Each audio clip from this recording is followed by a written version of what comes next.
RTL Soir. Marc-Olivier Fogiel jusqu'à 20h.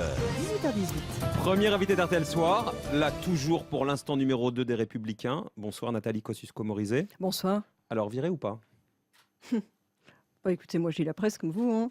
Et donc Oui, il y a une dépêche AFP qui annonçait ce matin que j'étais évincée pour défaut d'accord avec la ligne. Écoutez, moi je le dis très clairement, je n'échange pas mes convictions contre un poste.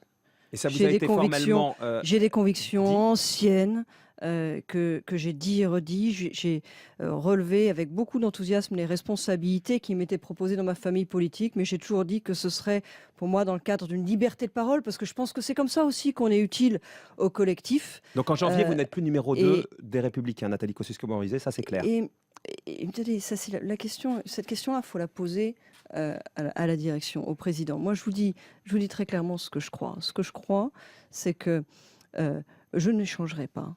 Je n'échangerai pas mes convictions pour un poste. Et je trouve très bizarre, au moment où on parle de lancer un débat sur les propositions, sur la ligne politique, sur les contenus, un débat qui est très nécessaire au regard du résultat des élections régionales. Je trouve bizarre de commencer le débat par la mise à l'écart de ceux qui ne sont pas d'accord. Donc ça vous a été signifié, cette mise à l'écart, clairement, Nathalie Et elle a Kosciusko-Morizet? été signifiée clairement dans une dépêche, et moi je l'entends, j'en prends acte. Vous en prenez acte ce soir. Clairement, qu'est-ce qui vous oppose à Nicolas Sarkozy, à sa ligne droitière? J'ai défendu au bureau politique, dans l'entre-deux tours, une ligne qui n'était pas celle du Nini. Je me suis toujours opposée au Nini. C'est pas nouveau. Or, je l'ai défendu au bureau politique. Après, je ne l'ai pas exprimé au-delà sur les ondes pour ne pas gêner nos candidats. Mais c'est vrai, j'ai voté avec Jean-Pierre Raffarin contre le Nini. Pourquoi? Parce que je ne renvoie pas dos à dos le Front National et le Parti Socialiste. Pour moi, il y a un adversaire, le Parti Socialiste, et puis il y a un ennemi, le Front National. Je ne les renvoie pas dos à dos. Je pense que c'est une erreur de les renvoyer dos à dos. J'ajoute que si les électeurs les avaient renvoyés dos à dos dans ce second tour des élections régionales, eh bien aujourd'hui, on aurait Maréchal Le Pen élue en PACA et Marine Le Pen élue en Vous Nord-Pas-de-Calais. vous êtes senti Picardie. bien seul ce matin au bureau politique? L'ambiance était comment? Tendue? Oh, oui, il y avait un débat de qualité au bureau politique. Après, vous savez, moi, ce que je voudrais, c'est que la parole se libère dans ma famille politique. Parce que c'est vrai que c'est un petit peu... Je reçois beaucoup de SMS, de témoignages de sympathie après les bureaux politiques, d'élus qui me disent, bon, en fait, on est d'accord. Oui, moi, je voudrais que la parole se libère dans le parti politique. Je pense Et que aujourd'hui, ce c'est serait... pas le cas. Aujourd'hui, on a peur de Nicolas Sarkozy? Je pense que la parole n'est pas assez libre dans le parti politique, et on en comprend bien les raisons. Voilà, dans le bureau politique de l'entre-deux tours, sur la stratégie du l'entre-deux tours sur le Nini, on a été 2 sur 67. Jean-Pierre Raffarin et moi a exprimé une opinion divergente. Et ce matin, Jean-Pierre Raffarin a annoncé qu'il ne briguait pas en fait la suite de son poste comme président du Conseil national. Et moi, au sortir du bureau politique, je suis tombée sur la dépêche AFP qui annonçait que j'étais évincée. C'est pas très, si vous voulez, c'est évidemment pas très incitatif au débat d'idées. Mais je pense que c'est dommage. Je voudrais aller plus loin, si vous permettez. Vous regardez les résultats du premier tour des élections régionales. La droite et le centre, leur liste unie, font 27%. Moi, je dis, il y a un danger qui pèse sur l'alternance. Parce que pour moi, la seule alternance possible, c'est celle de la droite et du centre.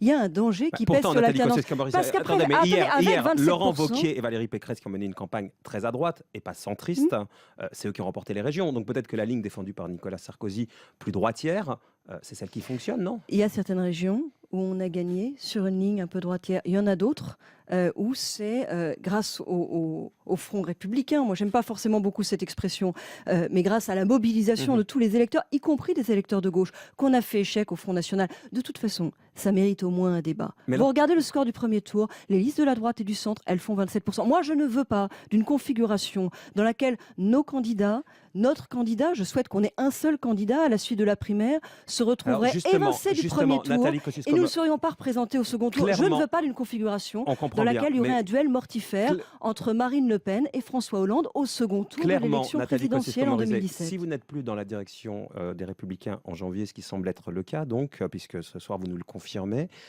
est-ce que vous quittez le parti? Mais en aucune manière. Le parti n'appartient pas à cette direction. Le parti appartient aux militants. Moi, c'est ma famille politique depuis plus de 15 ans. J'y milite. J'y ai mené toutes sortes de combats. J'y suis pas si minoritaire que ça au regard des soutiens que je vois. Il y a Par aujourd'hui, SMS, pas Bon, face, pas que, pas face non, à pas Nicolas que. Sarkozy. Il y a aujourd'hui un grand trouble sur la question de la ligne. Et puis une parole qui peine à se libérer. Eh bien, moi, je veux aider cette parole à se libérer et cette ligne, en quelque sorte, à trouver son expression. Et donc, en vous présentant en primaire pour porter cette ligne. Et j'ai toujours dit que c'était des sujets pour 2016 Ah et bah je oui, mais reviens là- pas là-dessus. Écoutez, franchement, je trouve que c'est pas l'actualité. Vous voyez, moi, il y a un truc qui m'a gênée. Hier, on est quand même dans un séisme. Ces élections régionales, elles ont été très tendues. Et hier soir, il y avait un débat sur tous les médias sur la question de savoir s'il fallait décaler ou pas la date des primaires. Eh ben, je pense que ça n'est pas la préoccupation essentielle des Français aujourd'hui. Et donc, j'ai pas envie de tomber dans ce débat-là maintenant. Mais vous y pensez en vous rasant le matin, enfin en vous maquillant. Ou plutôt dans ce cas-là. Oui, Marc-Olivier, merci. Mais donc vous y pensez forcément pour faire entendre tout ce que vous nous dites là. Pour conclure, Nathalie Kosciusko-Morizet. Je pense que le renouveau de la France, c'est pas la nostalgie, c'est pas de courir après les idées du Front National, c'est pas un prénom, c'est des idées, du courage, de l'audace. Et vous avez l'impression qu'aujourd'hui, la personnalité de Nicolas Sarkozy empêche tout ça au sein des Républicains? En tout cas, je suis sûre qu'après les élections régionales telles qu'on les a vécues, on a besoin d'un débat. Et aujourd'hui, j'ai l'impression que cette parole est un peu verrouillée. En un mot, comment vous qualifiez votre relation avec Nicolas Sarkozy? Pourquoi il faut trouver absolument...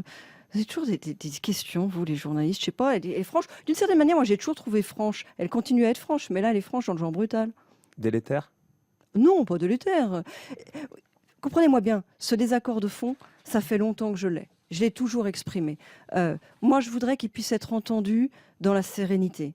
Et il l'a été à d'autres périodes, dans la sérénité. Je pense que ça participe de la diversité de notre famille politique. Je pense que c'est une bonne chose. Je pense que ça n'est pas en se rétractant, ça n'est pas en se refermant qu'on va au-devant des Français. C'était sa place d'être au Parc des Princes hier soir? Oh, mais moi, je ne rentre pas dans le débat contre ça. Écoutez, les élections étaient passées, pourquoi pas aller au Parc des Princes? Franchement, ça, c'est son sujet. Merci Nathalie Kosciusko-Morizet d'avoir réservé à RTL vos Merci à premières vous. déclarations.